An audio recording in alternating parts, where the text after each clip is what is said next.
وہ اپنے درس کے دوران لوگوں کو بتا رہے تھے میں جنگ نہاون میں شریک ہوا، دشمنوں نے میرے ہاتھ کو کاٹ دیا۔ ایک گاؤں کا رہنے والا منافق اس بات کو سنا، اس نے کہا تمہارے زبان سے جو بات نکلی ہم کو پسند آئی، مگر تمہارا جو ہاتھ کٹا ہے اس کے بارے میں مجھے شک ہے۔ مجھے یہ معلوم نہیں کہ آپ کا ہاتھ چوری کے الزام میں کٹا یا میدان جنگ میں کٹا، جبکہ انہوں نے کہا میرا ہاتھ کیا ہے میدان جنگ میں کٹا۔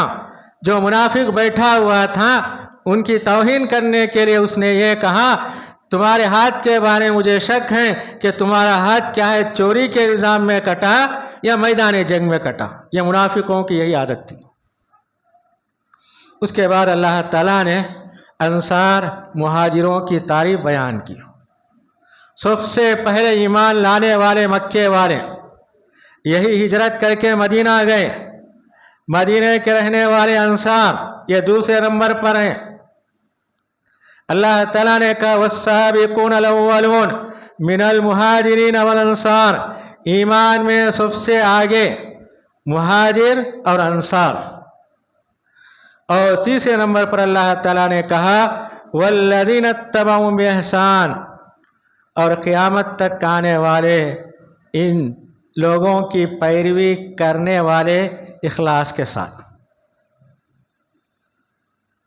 یہ بتایا گیا انصار مہاجر کا درجہ اونچا ہے، ان کے بارے میں غلط یا گالیاں نہیں دینا، اللہ کے قریبی بندے ہیں، اور قیامت تک جو بھی احسان کے ساتھ ان کی پیروی کرے گا تو اللہ تعالیٰ کہتے ہیں کہ اللہ تعالیٰ ان سے راضی ہو گیا، وہ اللہ سے راضی ہو گئے، اور اللہ تعالیٰ ان کے لیے ایسی جنتیں تیار کر رکھا ہے جس کے نیچے نہریں بہتی ہیں۔ یہ بڑی کامیابی ہے۔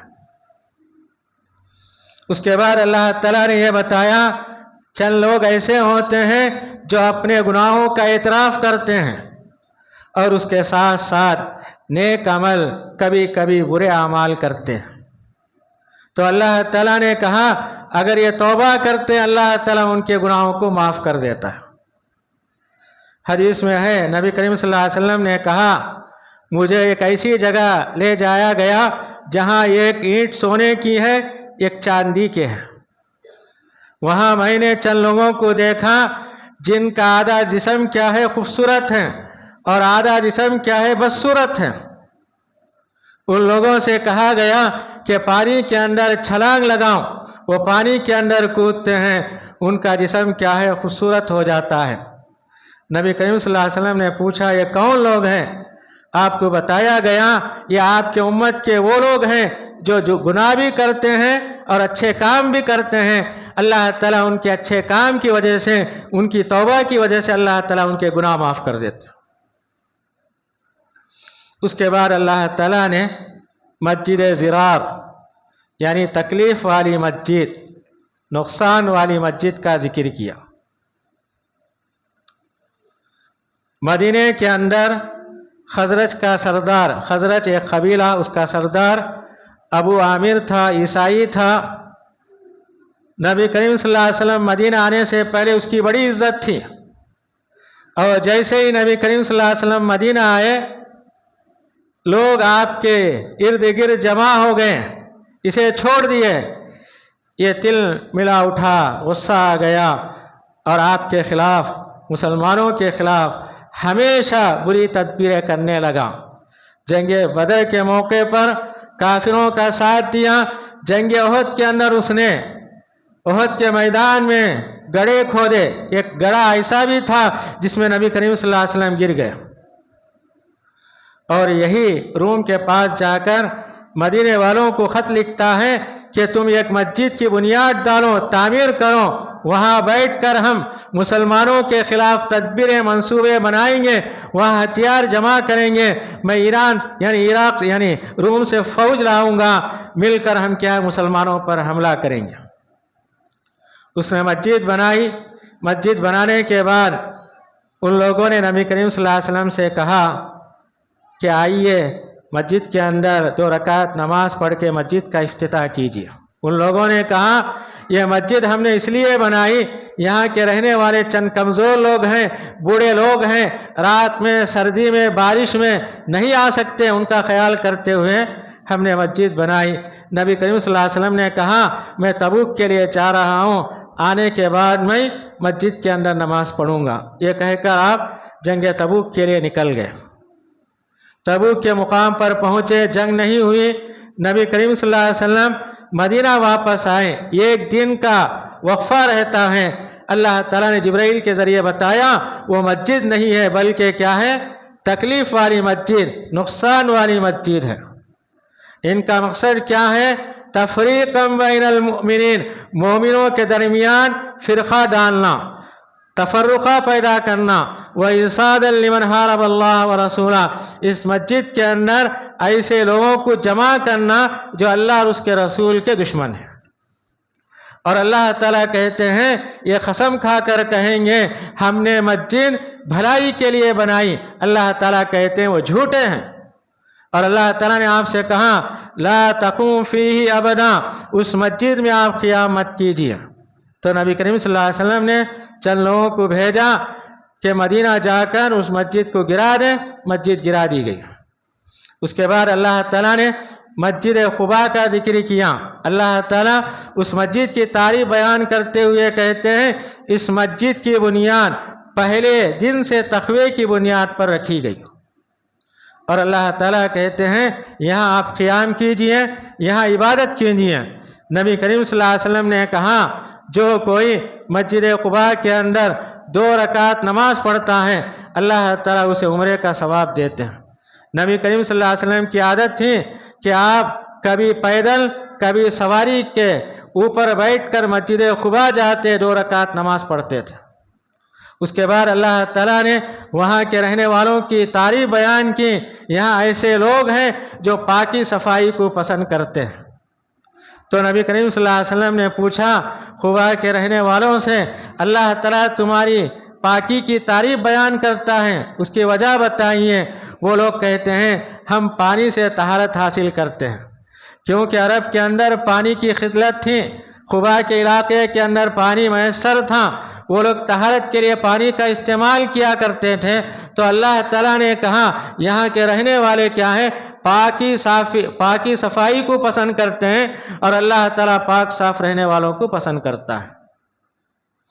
اس کے بعد اللہ تعالیٰ نے یہ کہا جو کوئی کفر کی حالت میں، شرک کی حالت میں مر جاتا ہے اس کے لیے مغفرت نہیں ہے۔ مشہور واقعہ معلوم ہے، آپ کے چچا ابو طالب سکرات کے عالم میں ہوتے ہیں، نبی کریم صلی اللہ علیہ وسلم ان کے پاس جاتے ہیں، وہاں 2 آدمی رہتے ہیں، ایک ابو جہل اور دوسرا عبداللہ بن ابی امیہ۔ نبی کریم صلی اللہ علیہ وسلم نے کہا ایک کلمہ کہہ دو، اس کے ذریعے سے میں اللہ کے نزدیک جھگڑا کروں گا۔ وہ کہنے والے ہوتے ہیں ابو جہل، اور ان کا ساتھی عبداللہ بن ابی امیہ نے کہا کیا تم مرتے وقت اپنے باپ دادا کے دین کو چھوڑ کے اپنے بھتیجے کے دین کو قبول کرتے ہو؟ یہ سننا تھا، پیچھے ہٹ جاتے ہیں اور کہتے ہیں کہ میں اپنے باپ دادا کے دین پر مرتا ہوں۔ اسی پر موت ہو گئی۔ نبی کریم صلی اللہ علیہ وسلم کو افسوس ہوا۔ آپ نے کہا میں ضرور ان کے لیے مغفرت کی دعا کروں گا جب تک اللہ تعالیٰ مجھے نہ روکے۔ تو اللہ تعالیٰ نے بتایا ان کے لیے مغفرت جائز نہیں ہے کیونکہ ان کی موت شرک پر ہوئی۔ اور اللہ تعالیٰ نے اس آیت کے اندر کہا ما کان للنبی والذین آمنوا ان یستغفروا للمشرکین ولو کانوا اولی قربا، کسی نبی کے لیے اور مومنوں کے لیے جائز نہیں کہ وہ مشرکوں کے لیے مغفرت کی دعا کرے اگرچہ کہ ان کے رشتہ دار کیوں نہ ہوں۔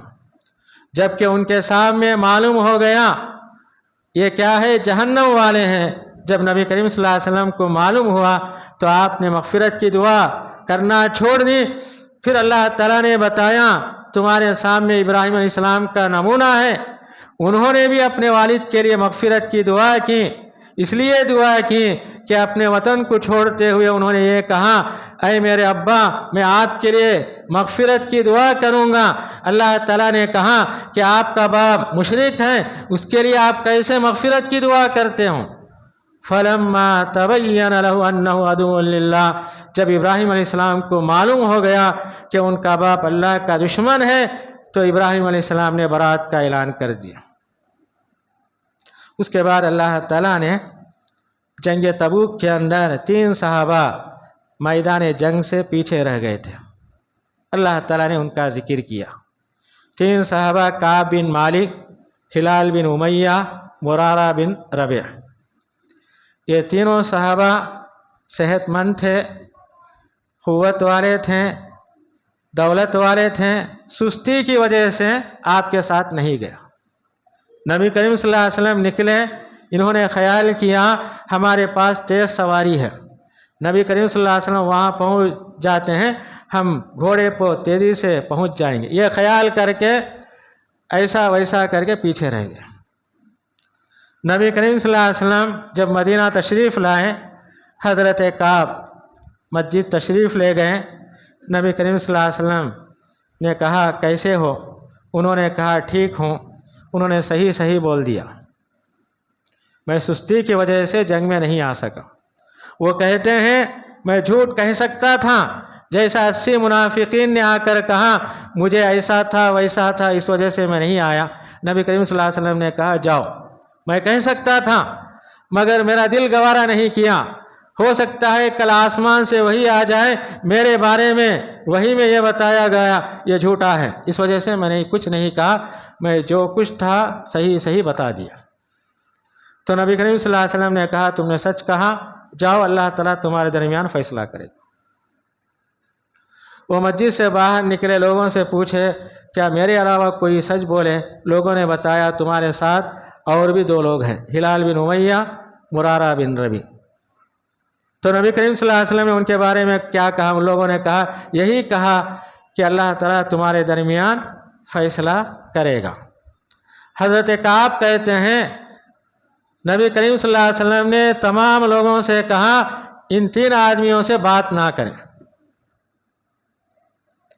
مدینے کا کوئی بھی آدمی ان سے بات نہیں کرتا تھا۔ حضرت کعب کہتے ہیں جب مسجد کو آتا، نبی کریم صلی اللہ علیہ وسلم بیٹھے ہوئے ہوتے، میں زور سے سلام کرتا مگر جواب نہیں دیتے۔ میں نماز کے واسطے کھڑا ہو جاتا، نماز میں دیکھتا کہ آپ کے ہونٹ ہلے یا نہیں۔ حضرت کعب کہتے ہیں نماز میں نبی کریم صلی اللہ علیہ وسلم میرے سلام کا جواب دیتے تھے۔ یہی حالت تھی 40 دنوں تک نبی کریم صلی اللہ علیہ وسلم، مدینے کا کوئی آدمی، نہ ان کے گھر والے رشتہ دار، ان تینوں سے کوئی بات کرنے والے نہیں تھے۔ 40 دن کے بعد نبی کریم صلی اللہ علیہ وسلم نے حکم دیا کہ ان کی بیویاں ان سے الگ ہو جائیں۔ الگ ہو گئی۔ 50 دن کے بعد حضرت کعب کہتے ہیں میں فجر کی نماز پڑھ کے اپنے گھر کی چھت کے اوپر بیٹھا ہوا تھا، ایک پکارنے والا پکارتے ہوئے کہا اے کعب خوش ہو جاؤ، اللہ تعالیٰ تمہاری توبہ قبول کر لیا۔ حضرت کعب کہتے ہیں میرے جسم پہ جو کپڑا تھا نکال کے اسے تحفے میں دے دیا، دوسرے کے کپڑے پہن کے میں نبی کریم صلی اللہ علیہ وسلم کے پاس آیا۔ نبی کریم صلی اللہ علیہ وسلم نے کہا اللہ تعالیٰ تمہاری توبہ قبول کی۔ حضرت کعب کہتے ہیں میں سچ کہنے کی وجہ سے اللہ تعالیٰ مجھے نجات دلائی۔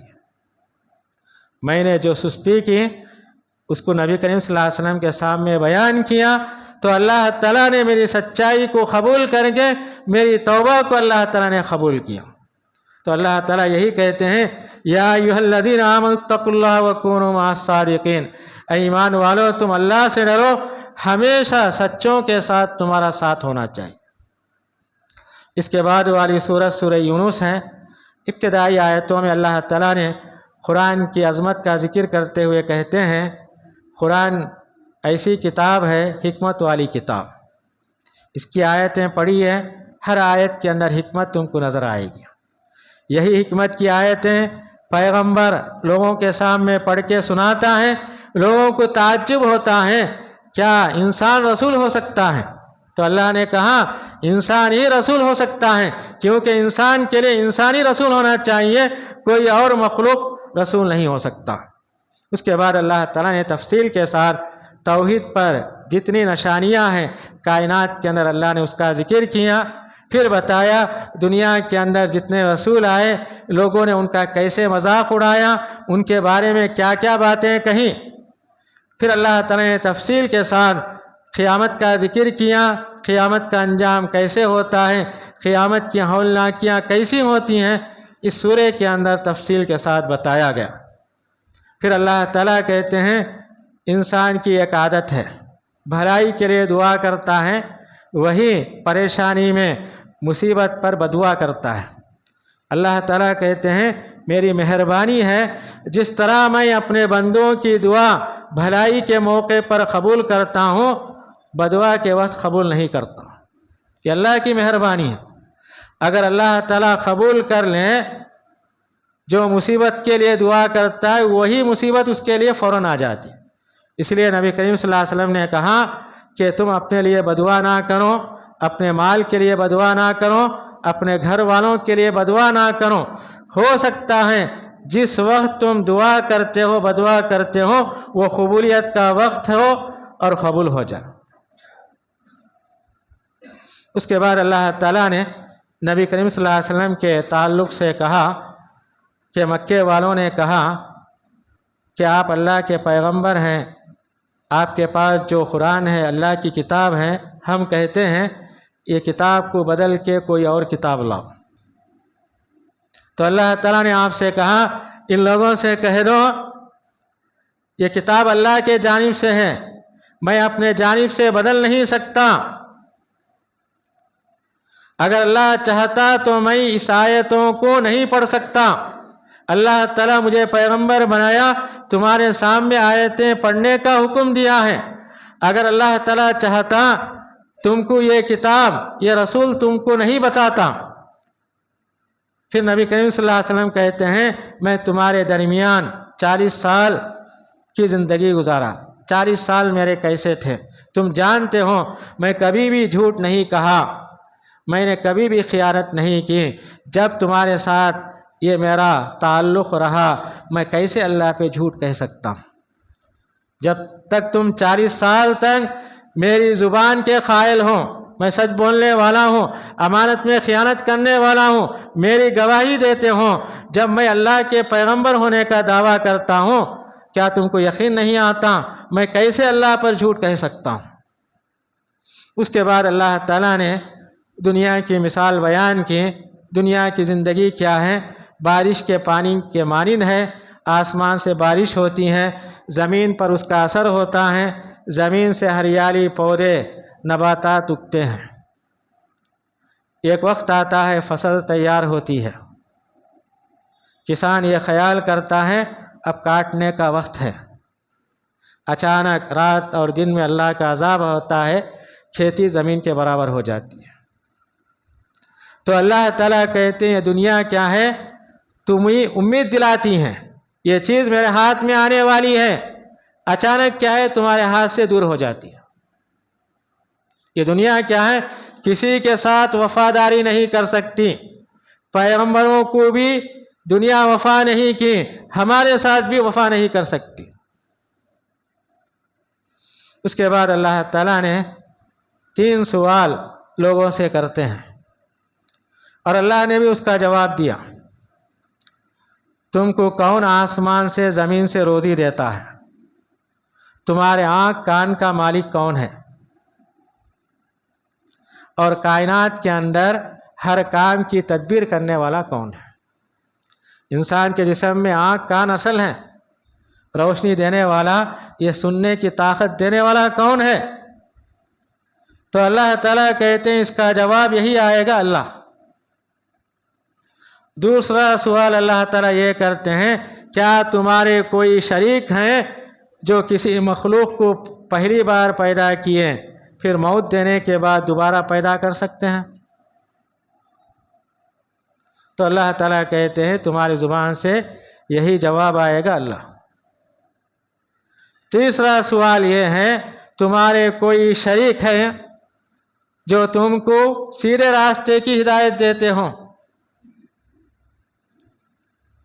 اللہ کے سوا کوئی سیدھے راستے کی ہدایت دینے والا ہے؟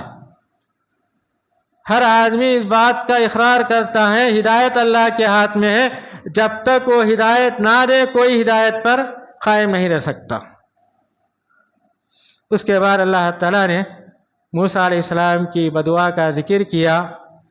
جب فرعون موسیٰ علیہ السلام پر، بنی اسرائیل پر مصیبتیں، تکلیفیں زیادہ دینا شروع کر دیا، موسیٰ علیہ السلام نے اللہ کے سامنے بدعا کی، اے اللہ تعالیٰ ان کے مال کو برباد کر دے،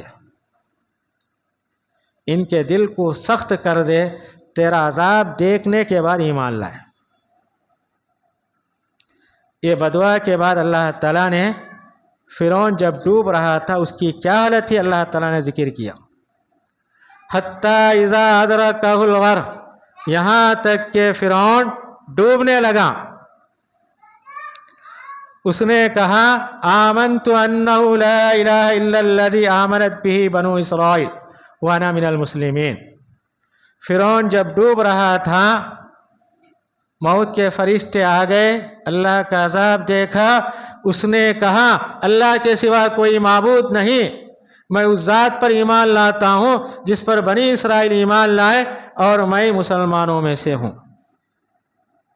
ترمذی ابو داؤد کی روایت ہے، جبرائیل علیہ السلام نے نبی کریم صلی اللہ علیہ وسلم سے کہا، جب فرعون نے یہ جملہ کہا اللہ کے سوا کوئی معبود نہیں، اس ذات پر ایمان لاتا ہوں جس پر بنی اسرائیل ایمان لائے، میں مسلمانوں میں سے ہوں، میں مٹی اٹھا کر اس کے منہ میں ڈالنے لگا، کہیں اللہ پر رحم آ کے اللہ تعالیٰ اس کی توبہ قبول نہ کرے۔ جب اس نے ایمان کا اقرار کیا، اس سے کہا گیا آن اب ایمان لانے کا وقت ہے، وقد عصیت قبل، اس سے پہلے تو نے اللہ کی نافرمانی کی، اور اس سے کہا گیا آج تیرے بدن کو حفاظت کے ساتھ رکھا جائے گا تاکہ تیرے بعد آنے والے اسے عبرت کے طور پر، نشانی کے طور پر یاد رکھے، اور آج تک اس کی لاش ہے۔ اللہ تعالیٰ قیامت تک عبرت کے طور پر رکھنے والے ہیں، یہ بتانے کے لیے جو دنیا کے اندر رب ہونے کا دعویٰ کیا، اللہ کے بندوں پر ظلم کیا، اس کا انجام کیا ہوا۔ اس کے بعد اللہ تعالیٰ نے یہ بتایا جب بھی کسی قوم پر عذاب آتا ہے واپس نہیں جاتا، دنیا کا اور اللہ کا دستور ہے۔ دنیا نے دیکھا جب بھی اللہ کا عذاب آیا قوم کو ہلاک کر دیا، مگر یہ قوم ایسی ہے عذاب آتے ہوئے واپس چلے گیا، وہ یونس علیہ السلام کی قوم ہے۔ یونس علیہ السلام نے اپنی قوم کو اللہ کی طرف دعوت دی اور اللہ کے عذاب سے ڈرایا، قوم والوں نے انکار کیا، ناراض ہو کے چلے گئے۔ انہوں نے کہا کہ اللہ کا عذاب آنے والا، جب پیغمبر کہتے ہیں تو ضرور ہوگا۔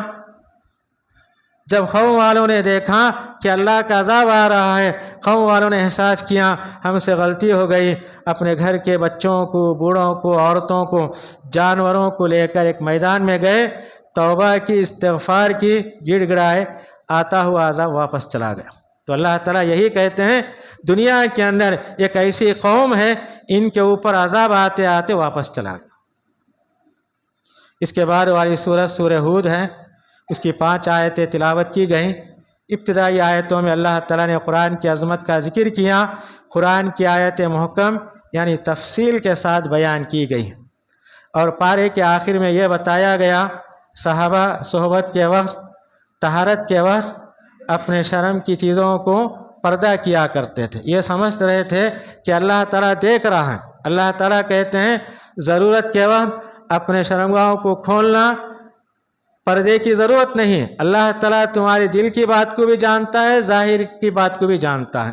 تو اگر آج کے پارے کے اندر یہ چند اہم آیتیں آپ کے سامنے خلاصہ کے طور پر پیش کی گئی، اللہ رب العزت سے دعا ہے کہ ہم تمام کو قرآن پڑھنے، اس کی تعلیمات پر عمل کرنے کی توفیق عنایت فرمائے۔